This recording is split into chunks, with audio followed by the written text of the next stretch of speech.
Olá, alunos, professor Charlton. Essa é mais uma aula de Ética em Educação. Hoje a gente vai estar com uma temática extremamente importante. Quando eu falo extremamente importante, estou me referindo à ética cristã, esse é o tema de hoje.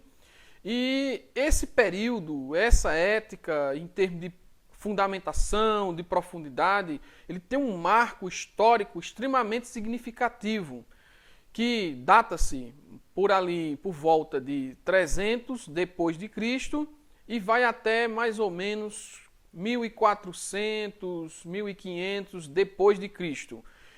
Eu estou me referindo especificamente à influência desse pensamento, quando ele realmente vigora com maior potência, com maior latência, e as pessoas realmente seguem, sem titubear, esses preceitos. Claro que a ética cristã ela não desaparece depois de 1400, 1500, ela permanece por todo o período moderno e permanece também no período contemporâneo. A ética cristã ela não desapareceu, mas a influência da ética cristã, do cristianismo, perde um pouco de força em relação às outras conceituações, às outras teorias, às outras possibilidades de ética.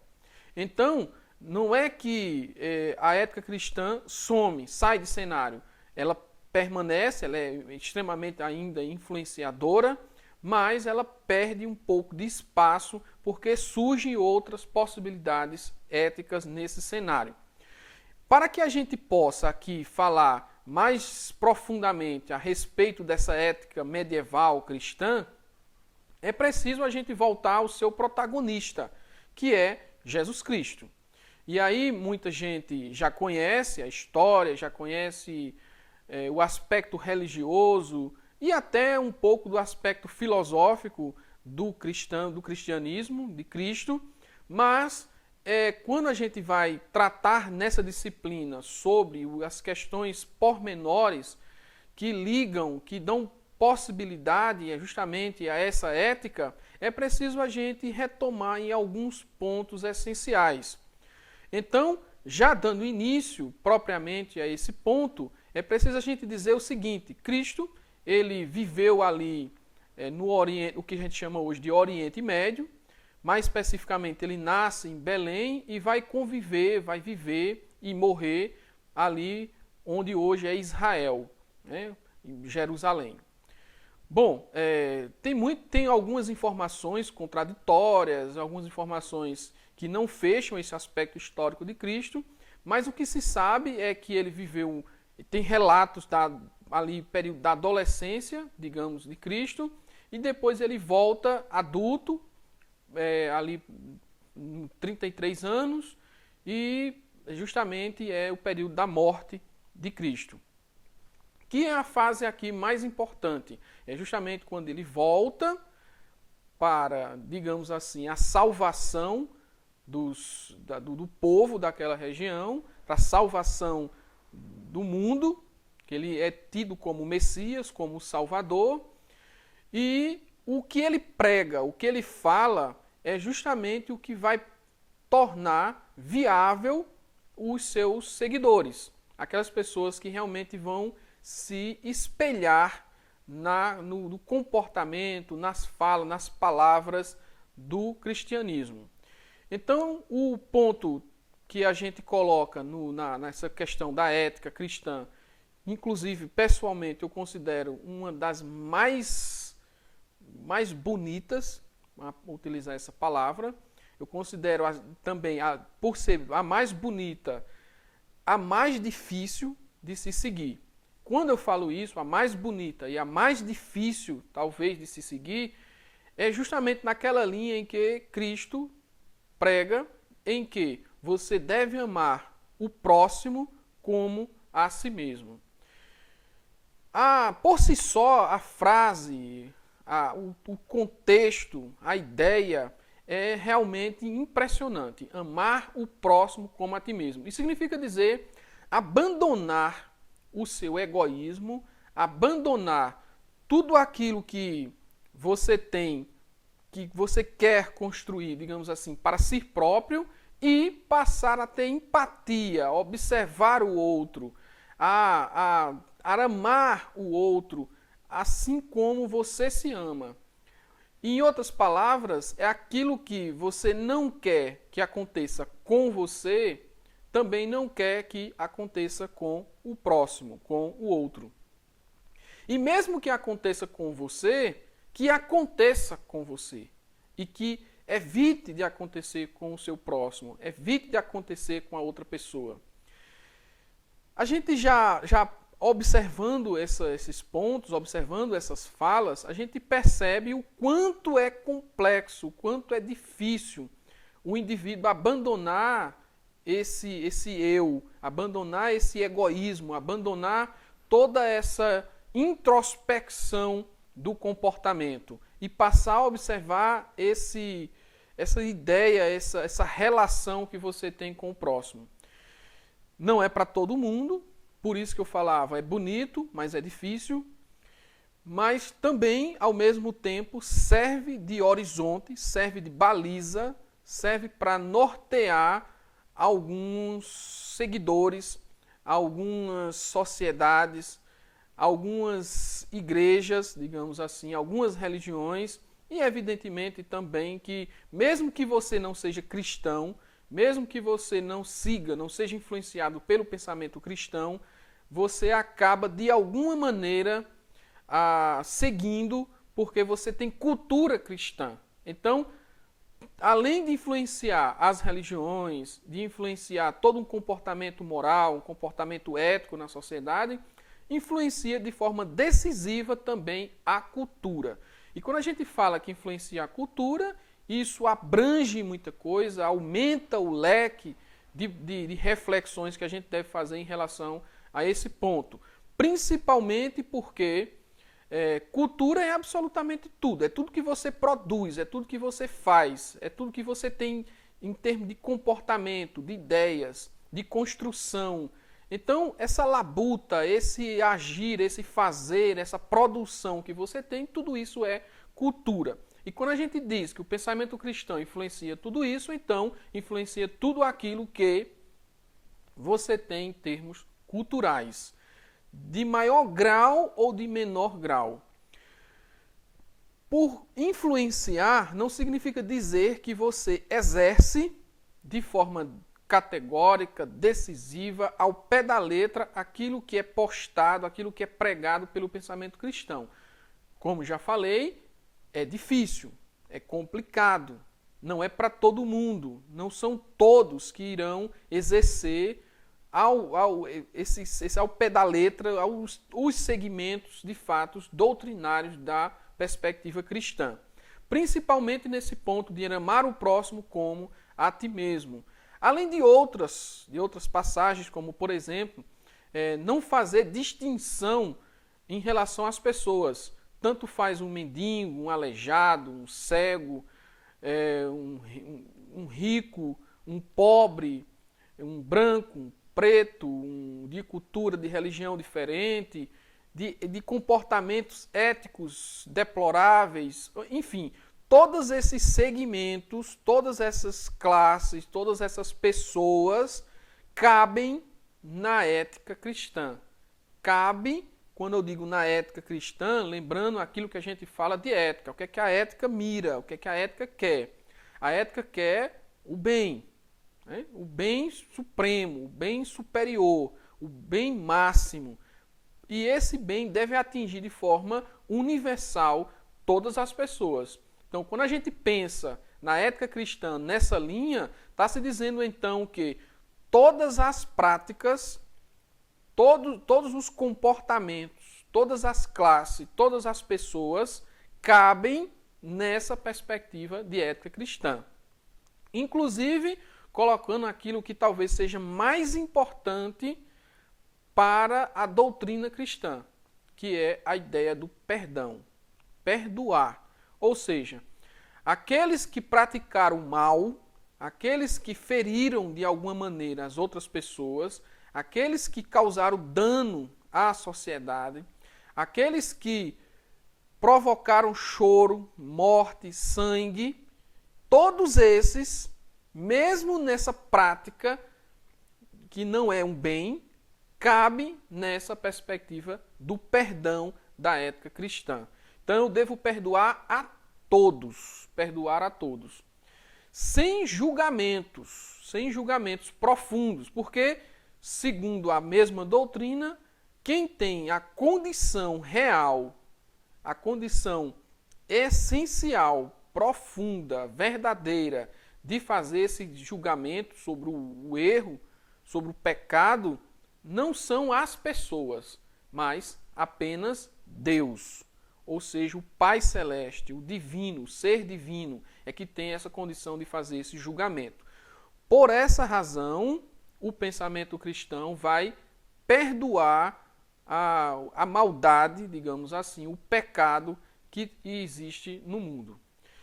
Isso é dentro da doutrina cristã, é dentro do personagem, é dentro dessa ideia cristã originária. Porque quando isso vai se desenvolver ao longo da história, vai existir nuances que não funcionam bem assim, principalmente dentro da doutrina da religião, dentro da doutrina das igrejas. Vai existir o pecado e esse pecado, de alguma maneira, por parte dessa doutrina, não vai ser aceito. Então, é preciso a gente já estabelecer alguns recortes importantes aqui. Cristo, dentro da sua originalidade, enquanto personagem, enquanto ser histórico, ser ético, ser filosófico, ser religioso é uma coisa.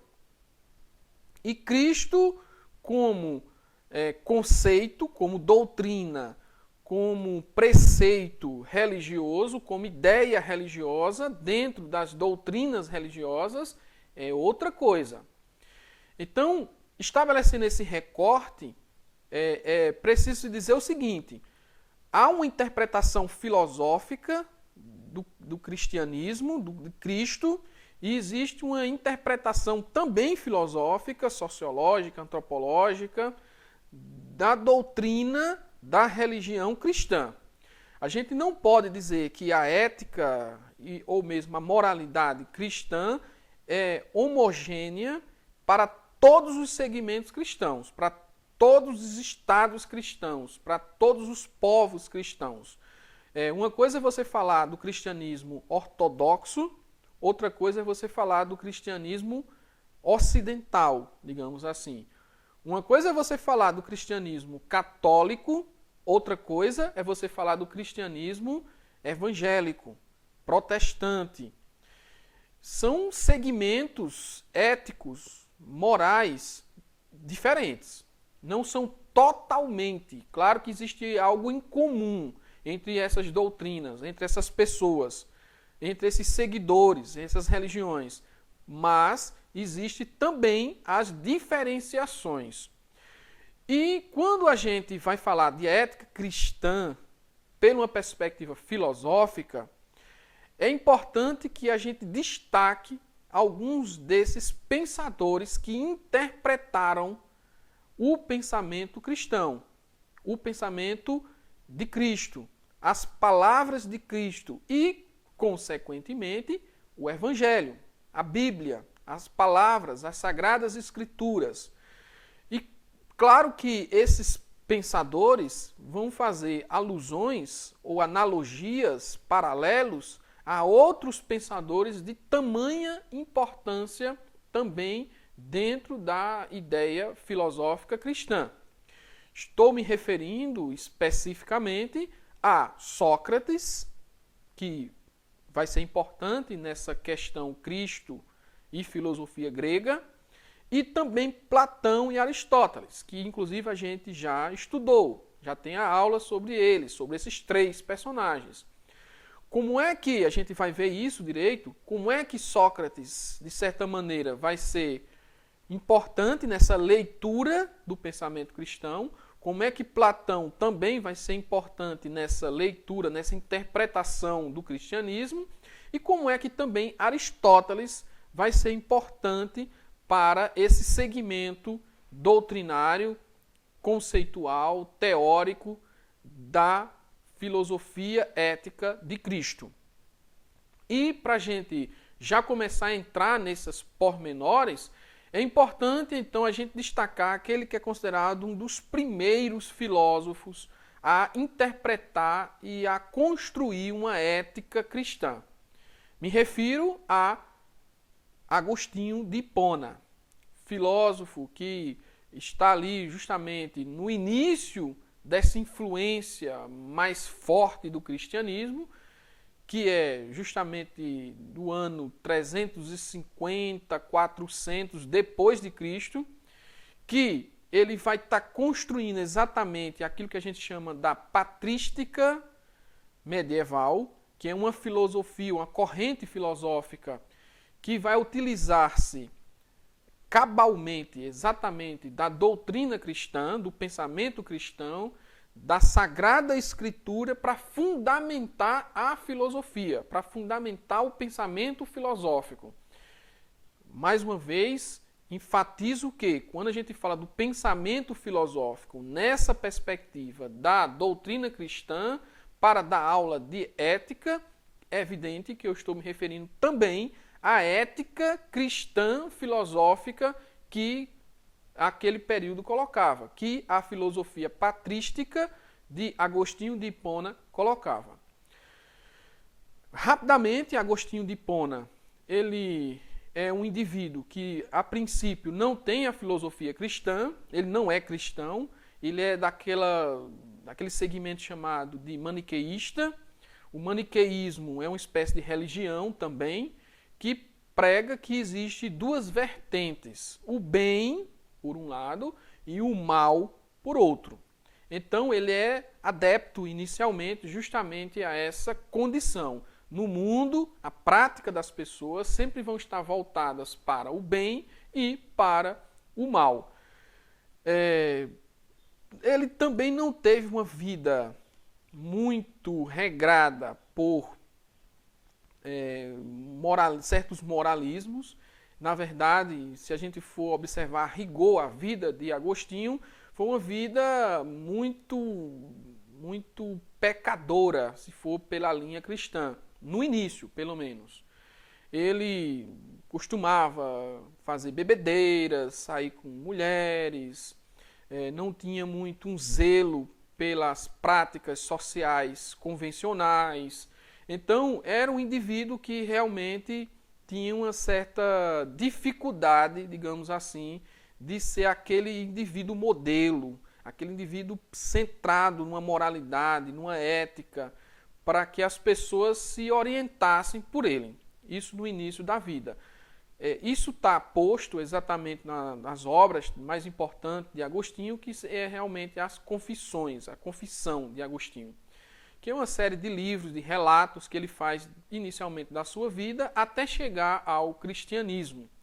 Tanto é assim que Santa Mônica, mãe de Agostinho, extremamente cristã, fervorosa no catolicismo, inclusive, ela faz uma promessa de que antes da morte dela, ela teria que ver o filho dela convertido para a religião cristã. Agostinho inicialmente meio que esnobava essa ideia, ele não achava interessante essa possibilidade, não achava que isso seria viável, mas ele conhece outra pessoa muito importante nessa questão, que é Ambrósio, Santo Ambrósio, que vai influenciá-lo de alguma forma também para o segmento do cristianismo. E aí, quando ele conhece Ambrósio e começa a escutar os relatos, a pregação de Ambrósio, ele toca, de alguma maneira, toca Agostinho, mas não o suficiente ainda para ele se converter.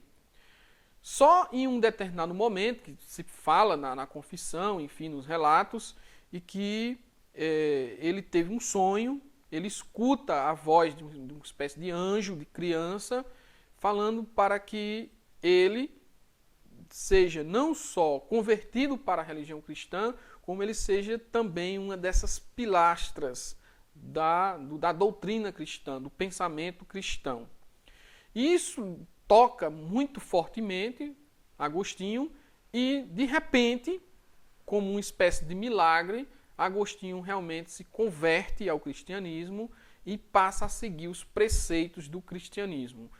Especialmente naquilo que a gente já colocou lá no início, como na originalidade do personagem principal, que é justamente Cristo, em relação à questão do amor. O amor realmente passa a ser o ponto mais importante, mais tocante do pensamento de Agostinho e, consequentemente, do pensamento cristão medieval. E que, inclusive, de lá para cá, quando a gente fala em cristianismo, imediatamente a gente tem que falar em amor. Mas não é um amor aleatório, um amor que a gente vai dizer de boca para fora. É um amor profundo, é um amor ágape, que a gente chama de amor ágape. Para fazer uma analogia, para aproximar do que é o amor ágape, é aquele amor que, por exemplo, uma mãe tem pelo seu filho, que um pai tem pelo seu filho, que o filho tem pelos seus irmãos, que tem pela sua mãe, que tem pelo seu pai. É algo aproximado a isso. É evidente que quando se fala de amor de Cristo, transcende completamente esse amor, até mesmo do amor ágape, do amor de irmãos, de amor de mãe, de amor de família, desse vínculo familiar. Transcende porque, como já foi colocado, Cristo coloca de forma cabal de que devemos amar o próximo como a si mesmo. E até mesmo amar transcendendo a sua própria condição de indivíduo, de pessoa. Ou seja, sair até mesmo de si para amar o outro. Se a gente for observar o que aconteceu ali no momento, digamos, de sacrifício de Cristo, é exatamente essa transcendência de amor à humanidade. Quando se observa as passagens das Sagradas Escrituras, por que Cristo morreu? Ora, por que Cristo foi crucificado? Cristo foi crucificado, ele foi morto por causa da humanidade, do pecado da humanidade, pela redenção das pessoas, pela salvação das pessoas. Ele se fez nesse sacrifício, essa cruz, digamos assim, essa crucificação, para servir de exemplo o que é o amor. O amor ao próximo, o amor ao outro, essa empatia com o outro. Inclusive sem violência. Não existe violência no sentido de Cristo para com os seus algozes. De Cristo para com aqueles que lhe praticaram o mal. Mas daqueles para Cristo, sim, existe a violência, a crucificação, né, as chibatadas, né, a coroa de espinho, a injustiça moral, a injustiça perante a população, tudo isso é uma violência. Mas em nenhum momento Cristo levantou-se em violência para revidar de alguma forma aquilo que estava acontecendo com ele. Muitos foram os momentos que ele foi desafiado nesse sentido. No sentido de que ele deveria pegar em armas como revolucionário, ele deveria fazer um grupo, um exército para confrontar Roma, e ele em nenhum momento se deixou levar por essas colocações, sempre rebatendo, inclusive dizendo, aquele que com o ferro fere, com o ferro será ferido. Portanto, não devemos levantar a espada, devemos sempre baixar a espada. Temos que ter uma cultura de paz, uma cultura de amor. Então, todas essas colocações, isso é muito forte, é muito sério sobre o comportamento, sobre a moralidade, sobre a condição ética daquelas pessoas que, naquele momento de fome, de doença, de desigualdade, de injustiça, naquele momento ali era muito forte, porque o que as pessoas esperavam de um Messias, de um Salvador, era que ele viesse para acabar com tudo isso. E a única maneira que as pessoas enxergavam para acabar era com a revolução, era com a espada, era com a violência. E Cristo, pelo contrário, disse nada disso. A gente vai fazer com que essa ideia, fazer com que as pessoas mudem essa tonalidade, mudem de foco, mudem as ideias, mudem a filosofia, mudem a ética para outro patamar, para outro segmento. Por que eu estou dizendo tudo isso? Porque tudo isso de Cristo foi colocado por Cristo para Santo Agostinho é amor. Amor ao próximo, amor à humanidade, amor ao mundo, amor àquilo que a gente tem de melhor, que é exatamente a humanidade. E também de pior, né? Dependendo do ponto de vista, e também de pior. Mas o que Cristo queria extrair nas palavras de Agostinho, que a gente vai ver bem melhor mais à frente, é exatamente essa condição de amor que o homem deve construir como uma igreja dentro de si. É isso que ele tem que realmente ter como perspectiva.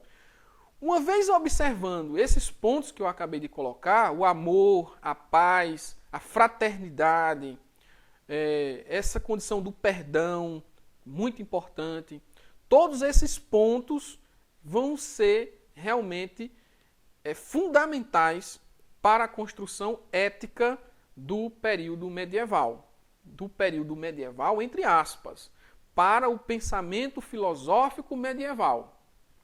Bom, isso na perspectiva de Agostinho. Como eu já coloquei, ele não foi uma pessoa muito que sirva de modelo, mas em algum momento ele modifica todo esse seu comportamento e passa a ser cristão. Ele se converte ao cristianismo e passa a construir uma filosofia ética extremamente importante para os próximos anos. Anos que eu coloco são milênios até, né? Passa-se aí mais de 1000 anos, a gente está agora no século XXI e ainda essa perspectiva cristã agostiniana permanece como ideia ética e moralista. Bom, dentro agora do conceito, né, o que é que Agostinho coloca de importante para essa condição da ética? Agostinho, e aí a gente precisa fazer outra relação, Agostinho ele é um neoplatônico. Isso quer dizer o seguinte: o pensamento filosófico de Agostinho, além, claro, de ser influenciado por essa tonalidade cristã de forma decisiva, também é influenciado pelo platonismo, socratismo, platonismo. Por que Sócrates e Platão nessa questão do pensamento de Agostinho? Sócrates, primeiro, porque ele tinha aquela humildade que a gente já falou. Ele não tinha arrogância. Ele não via o dinheiro como a principal ferramenta para a convivência, para os fazeres, digamos assim, humanos, para a produção humana. O mais importante para Sócrates era o conhecimento pautado, voltado na verdade. A verdade era o mais importante. Sócrates era aquele sujeito humilde que andava entre todos, pregando exatamente essa verdade, buscando essa verdade entre aqueles. Ele falava de forma muito clara: só sei que nada sei. É a ironia socrática talvez mais importante. E outra coisa que Sócrates colocava era: conhece a ti mesmo. E conhecendo a ti mesmo, você pode, a partir daí, construir uma relação boa com os outros. Inclusive sendo extremamente questionador, fazendo com que as pessoas também questionem na maiêutica socrática. Busque a verdade sempre. Era isso que ele colocava, para não ser enganado pela política, pelas religiões, enfim. Sócrates, como a gente já colocou, foi preso, julgado, condenado e morto por causa desse segmento. Platão considera Sócrates como o filósofo mais importante de todos os tempos, digamos assim, é o mestre de Platão. Platão, ele é dualista, como a gente também já falou, E esse dualismo platônico é voltado em duas instâncias fundamentais, que é preciso a gente falar aqui para poder entender Agostinho e o cristianismo de Agostinho. A gente sabe que Platão ele divide o conhecimento, a verdade, em duas instâncias. É a instância do sensível e a instância do inteligível. O sensível é a realidade, digamos, concreta, material, corpórea, que se tem.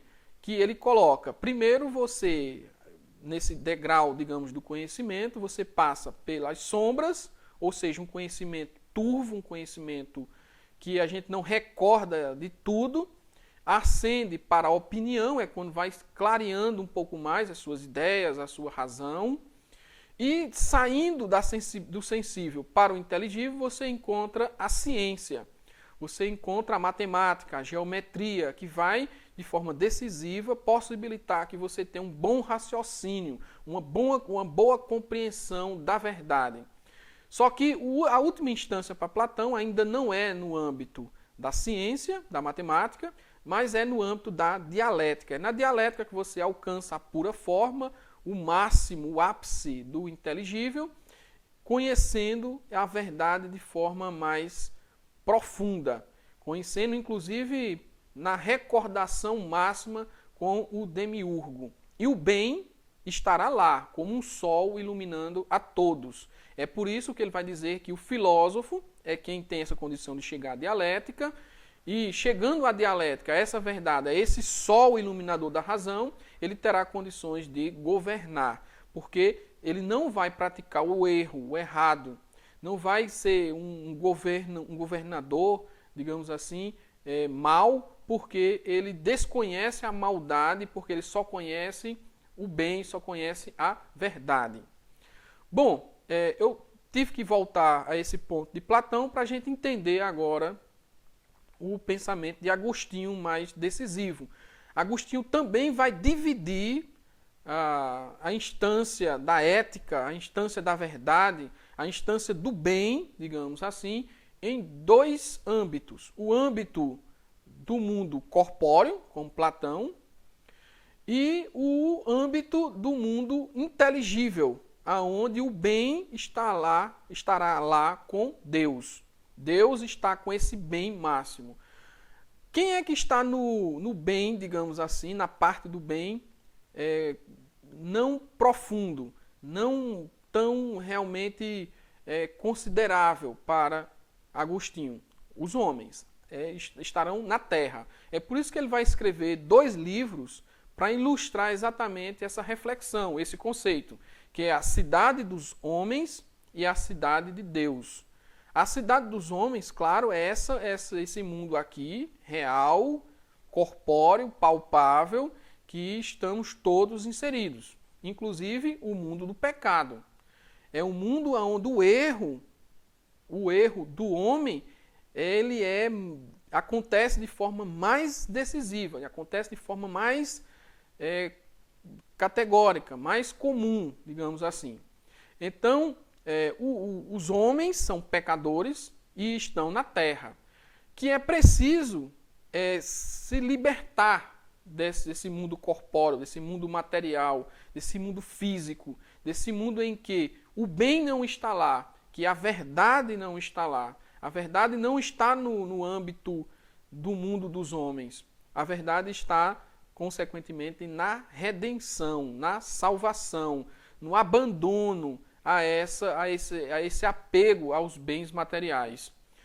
Agostinho coloca que para você se libertar dessa condição, é preciso que você alcance a cidade de Deus, que você chegue à cidade de Deus, que você busque a cidade de Deus. É por isso que você deve, nesse caso aí, para chegar à cidade de Deus, ir por Cristo. Cristo seria a redenção. Cristo seria a salvação, a verdade. Por que a verdade? Por que a redenção? Por que a salvação? Porque Cristo é amor. Porque Cristo é a verdade propriamente. Cristo, por meio das suas palavras, ele possibilita que você saia da condição do pecado e você encontre, consequentemente, a verdade. Porque pelas palavras de Cristo, pelo Evangelho, pela Sagrada Escritura, você, em termos éticos, em termo moral, você não vai praticar o mal em nenhuma hipótese, de nenhuma possibilidade, de nenhuma forma.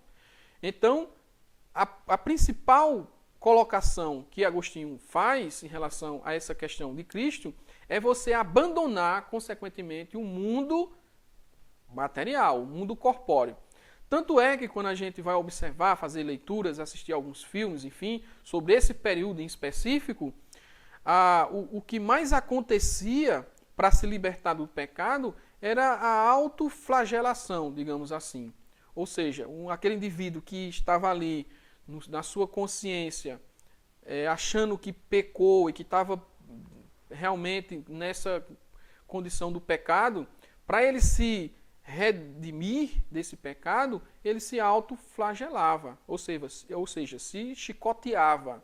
Por quê? Porque eles achavam, baseado justamente nessa doutrina filosófica, ética, que o corpo era o responsável pelo pecado, pelos vícios, pelos prazeres.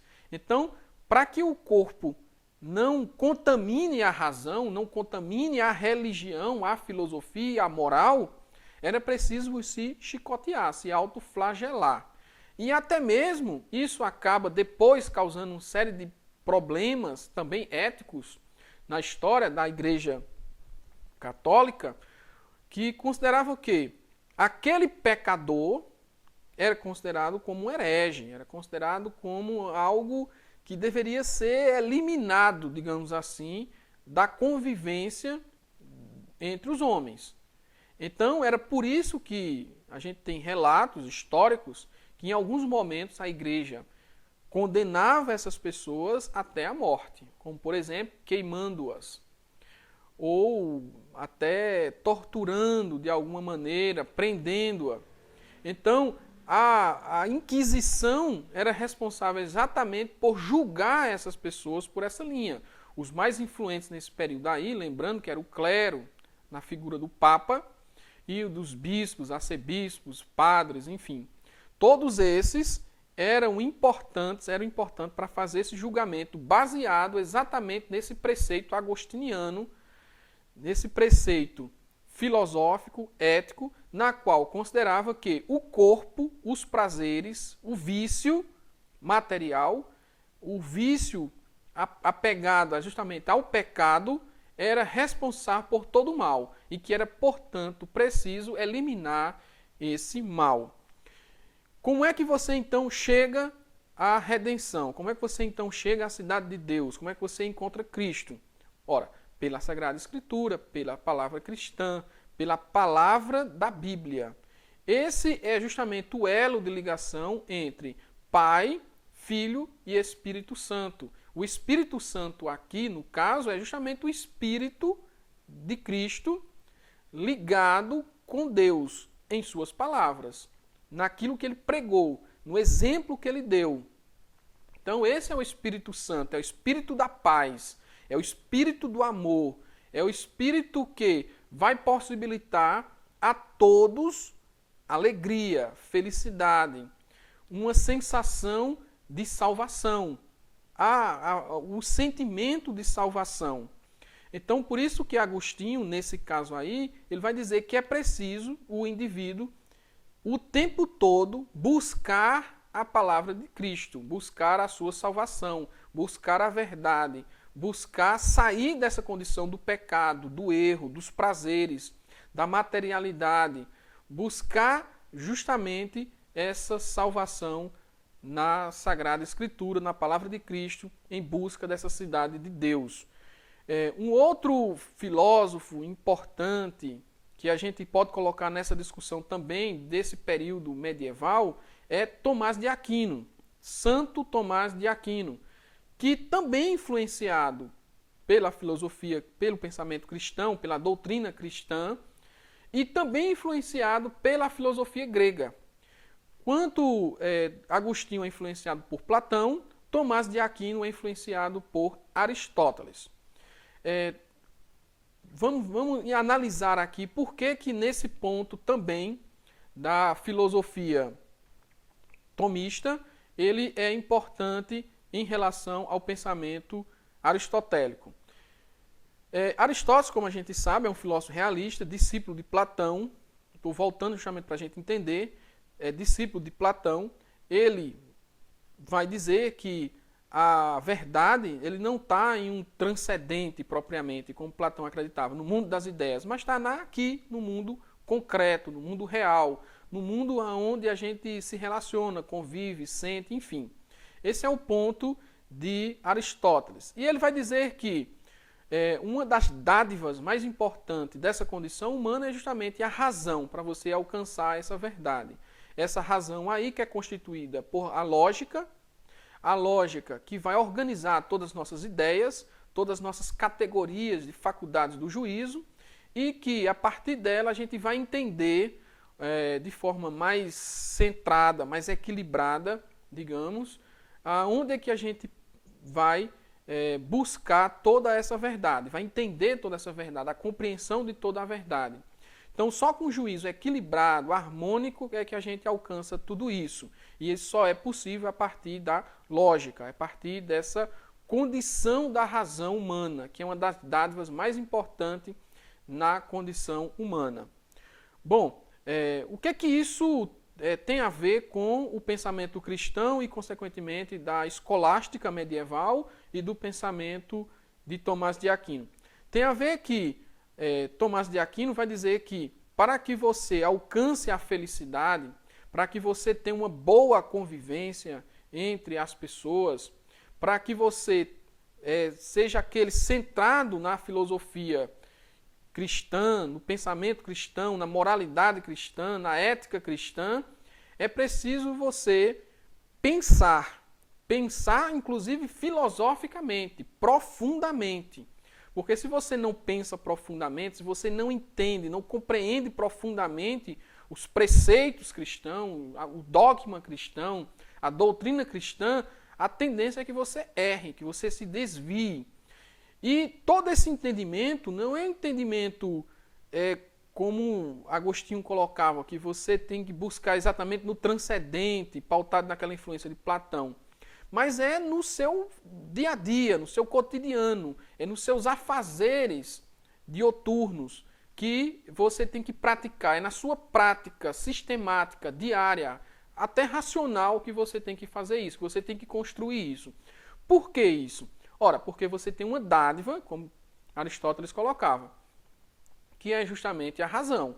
A razão, ela é a mola propulsora para você encontrar a sua salvação, para você encontrar a sua redenção. Inclusive, ela vai servir de base para você compreender a fé, que é algo fundamental, importante para a religião.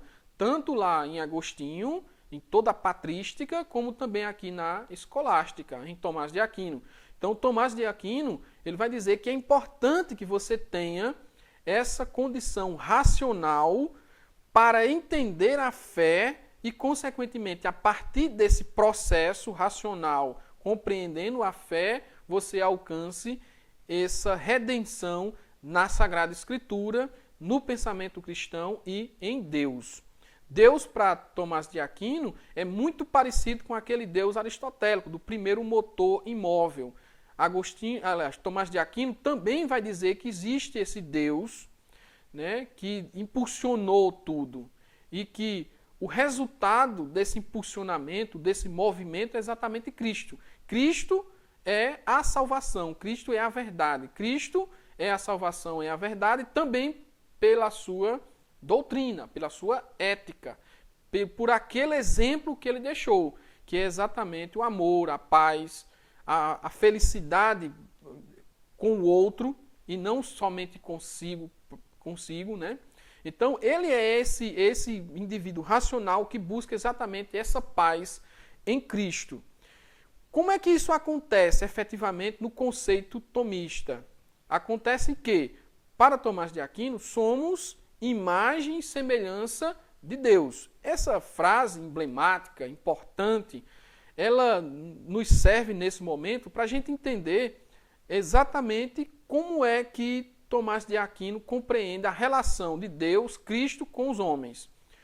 Bom, somos imagem e semelhança, mas não somos nem Cristo nem Deus. Portanto, somos seres passíveis de falha, de erro, de pecado.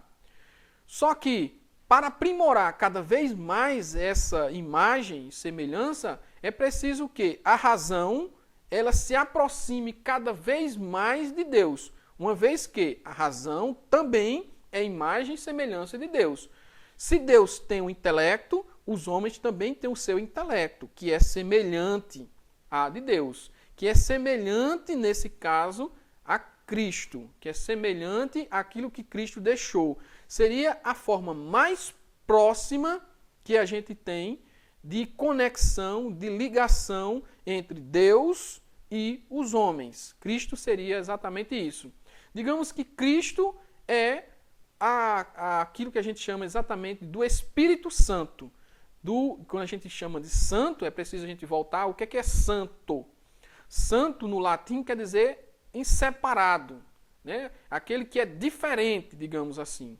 É separado, santo. Ou seja, então, Espírito Santo, Espírito cristão, Espírito de Cristo, que é um Espírito diferente, é um Espírito separado. Então, Espírito Santo. E é um Espírito Santo porque, além de ter todo o intelecto divino, ele tem também a condição humana, ele tem uma forma humana. Essa forma humana, que é o Deus encarnado, então é o que os homens devem, no seu intelecto, se aproximar de Deus, se aproximar de Cristo. É a forma que tem de se aproximar de Cristo. Ele veio em forma humana, com o intelecto humano, para mostrar à razão humana, o intelecto humano, o que é a verdade, o que é o bem, o que é a felicidade. Então, o que é que os humanos, o que é que os homens têm que fazer? Eles têm que, no seu intelecto, se aproximar ao intelecto de Deus. Ele tem que, cada vez mais, pela Sagrada Escritura, que é justamente o Espírito Santo, é a palavra divina, é a verdade, entender todo esse processo para poder ter cada vez mais essa aproximação com Deus.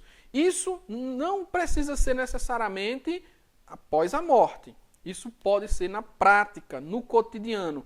Por isso que Tomás de Aquino, a escola tomista, ela vai ser importante nesse sentido, porque antes se pensava, com a influência de Agostinho, de que em algum momento o seu pecado ele vai ser perdoado, digamos assim, por Deus. Que no juízo final, somente no juízo final, é que tudo vai estar resolvido, vai estar julgado.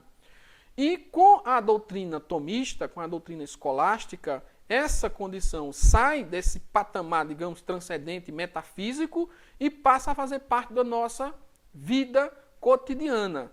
E aí onde entra justamente a perspectiva da ética no sentido da moral. Porque lembrando que na ética grega, a gente não fala propriamente em moral, a gente fala em ética, do ethos grego. Mas quando chega no período medieval, com a língua latina, ela passa a adotar uma outra perspectiva, que é a moralis, ou seja, a moral.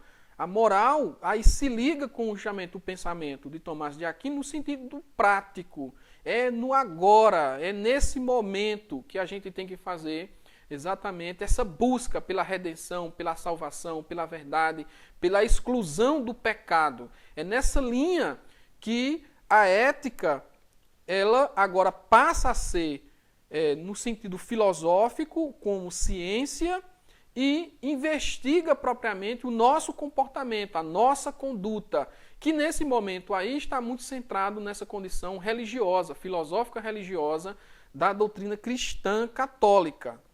Então, é muito importante esse ponto, porque a gente passa a entender, tanto com Agostinho, por que a gente pensa nessa questão do pecado, dos prazeres serem um dano à condição humana para a redenção e para a salvação, e também por que a gente passa, na prática, a fazer justamente boas práticas, a exercer boas práticas, no sentido de cada vez mais estar próximo de Deus, de estar cada vez mais iluminado pelo pensamento divino, iluminado pela razão divina, acontecer aquilo que a gente chama de adequação, que a Tomás de Aquino chama de adequação, uma adequação entre o intelecto de Deus e o intelecto humano. O intelecto no sentido conceitual, teórico, religioso, filosófico, ético, moral dos homens, com o intelecto divino, superior, máximo, potente, onipotente, supremo. Então, esses dois aqui passam a ter uma aproximação maior, exatamente por essa linha. É claro que pensar dessa maneira causou uma certa polêmica, um certo problema, digamos assim, na igreja, na filosofia cristã, porque jamais o homem vai ter a condição, por meio do seu intelecto, de entender o intelecto divino. O intelecto divino é muito superior, e é justamente por isso que se fala que ele é Deus, porque ele é superior. Então, o intelecto humano, por ser ínfimo, ele nunca vai entender propriamente esse intelecto de Deus. Essas questões filosóficas de fundo foram colocadas. Mas aí, Santo Abelardo, que é também outro desse período, da escolástica medieval, ele vai dizer o seguinte, só um minutinho que está descarregando.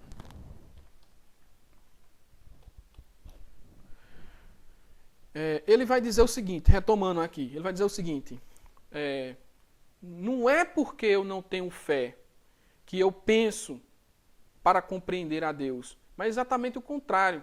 É exatamente porque eu tenho fé que eu utilizo a minha razão para compreender a Deus. A inversão nessa frase, nesse ponto colocado aqui, ela é muito importante para a gente entender uma coisa fundamental, que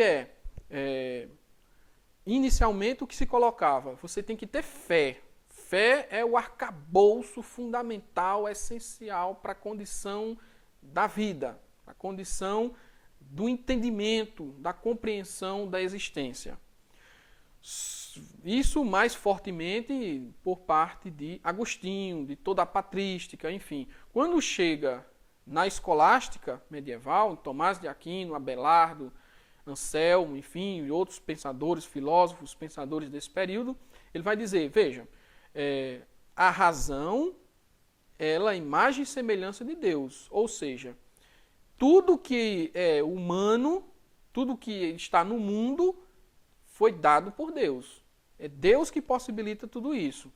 Portanto, eu não posso desprezar a razão. A razão, na verdade, seria uma das maiores dádivas que a gente tem para compreensão do divino. O divino, inclusive, quando fez o homem imagem e semelhança, ele possibilitou com a sua razão essa compreensão. Portanto, eu tenho que a utilizar para compreender tudo o que existe na realidade. Inclusive, aquilo que a gente tem de mais importante, sem abandonar a questão da fé, né? Aquilo que a gente tem mais importante, que é justamente a fé. Por isso que Abelardo vai dizer, Senhor, não é porque eu não tenho fé, mas é exatamente o contrário. É porque eu tenho fé que eu tento compreender com a razão. Então, essa inversão ela é fundamental, ela é importante para a gente compreender todo esse período da escolástica medieval no sentido da ética. Portanto, todo o meu comportamento nesse período começa a abrir espaço para as outras possibilidades do intelecto humano, como, por exemplo, a própria filosofia, que estava sendo desprezada já nesse período ali. Eu estou falando de Tomás de Aquino, mais ou menos ali 1300, 1400 depois de Cristo. Então, a filosofia ali ela estava com sérios problemas no sentido das questões doutrinárias da igreja. Não do cristianismo, mas da igreja. A igreja estava vendo a filosofia já com certa ressalva, por causa dessa questão da compreensão, do intelecto, da razão, essa prioridade da razão em detrimento da fé. Então estava vendo ali com uma certa desconfiança, digamos. Mas, a partir da escolástica, dessa explicação, que foi dada inclusive essa missão a Tomás de Aquino, essa questão começa, tanto da ética, da filosofia, começa a entrar em outras nuances, começa a abrir portas para outras questões, como, por exemplo, a própria ciência. A ciência, ela nasce nesse período ali com muita força. Só citando rapidamente aí, a gente tem, próximo a esse período, Galileu, a gente tem Copérnico, Francis Bacon, tem Descartes, Leibniz. Então são vários pensadores, vários filósofos que começam a surgir a partir de uma condição propriamente da razão. Só que sem abandonar a fé, sem abandonar o cristianismo, sem abandonar essa condição de que o comportamento, as ações, as atitudes, a moralidade, a prática, toda essa questão tem que estar fundamentado no cristianismo, fundamentado na Igreja Católica, fundamentado na condição em que você é um ser pecador e precisa buscar a Cristo, buscar a Deus para a sua salvação. Isso ainda permanece muito forte dentro da condição da igreja e, claro, influencia decisivamente a moral tanto medieval quanto a moral moderna e ainda contemporânea. A gente ainda continua com essa influência, com esse peso dessa doutrina cristã. O nosso comportamento, as nossas falas, as nossas atitudes, as nossas relações com pai, mãe, esposa, filhos, indivíduos, amigos, ainda é muito influenciado por essa condição cristã. O cristianismo ele ainda é muito preponderante nesse ponto. Se a gente quer entender a ética em todas as suas nuances, é preciso, claro, colocar uma porcentagem muito expressiva desse pensamento cristão, desse pensamento agostiniano, platônico, neoplatônico, desse pensamento tomista, escolástico, de Tomás de Aquino, aristotélico. É muito importante para que a gente entenda todo esse processo de construção da ética e da moral.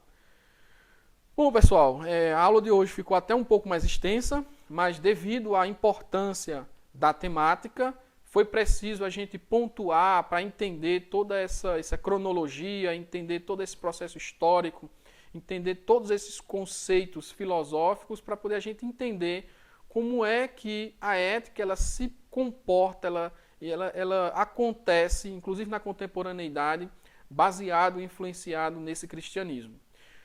Espero que tenha ficado entendido.